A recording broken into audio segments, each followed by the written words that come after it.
Is there any doubt in your mind that hazing contributed to your son's death? No. We believe the rituals that were part of this fraternity had dangerous components that contributed to his adverse mental and physical health. In August, John and Colleen Tyler dropped their son Luke off at WSU to kick off his college career. He couldn't wait to be a Coug and a Theta Chi fraternity member. That's him outside the house under the flag last summer. 5 months later, this 19-year-old died by suicide.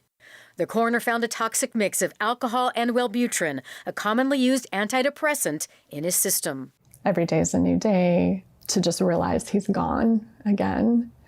And suicide was the furthest thing from our mind. The Tylers say suicide was unthinkable. Luke had never shown any signs of depression, no indication of mental health issues whatsoever. Couldn't believe it. Couldn't understand why. The family was full of love, direction. It was, when I heard that, it didn't make any sense.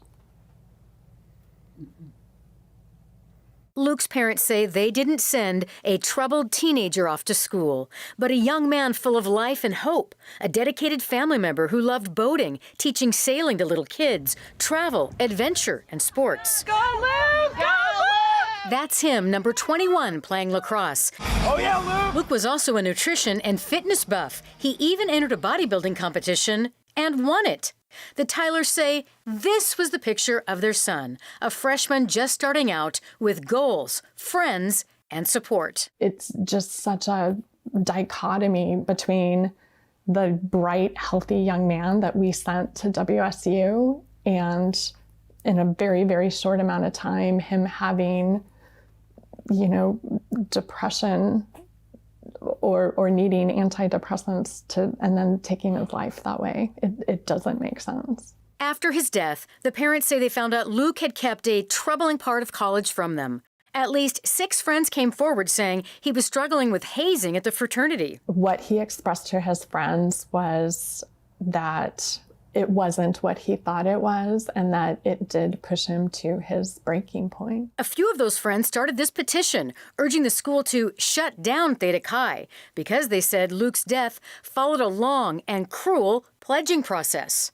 We are so disappointed in Theta Chi. They should have known better. They should have done better. The Tylers say fraternities at WSU should know better than anyone. Just 3 years ago, 19-year-old Sam Martinez of Bellevue died at Wazoo from acute alcohol poisoning. It happened after a night of hazing at the Alpha Tau Omega House, just a few short blocks from Theta Chi.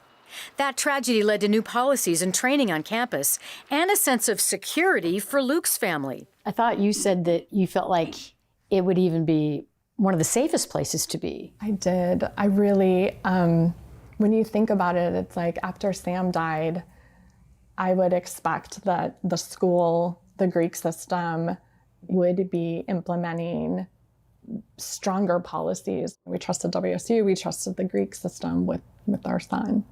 Just this week, the university announced they're investigating Theta Chi for allegations of hazing, providing alcohol to minors, and reckless endangerment. And they said, if we determine hazing has occurred, we'll hold people and groups accountable for their actions. The Theta Chi National Fraternity sent us a statement saying they're deeply saddened by Luke's death, and they expect all Theta Chi members to cooperate with authorities. We do want answers. We want the truth. Luke's parents say they hope their son's death is more important than the Greek culture of secrecy, and that people who know what really happened come forward. We lost our son. So I think if there's anything, they might want to try to figure this out for the other kids. We don't want anyone else to feel the pain that we are feeling. Something has to change. Something has to stop.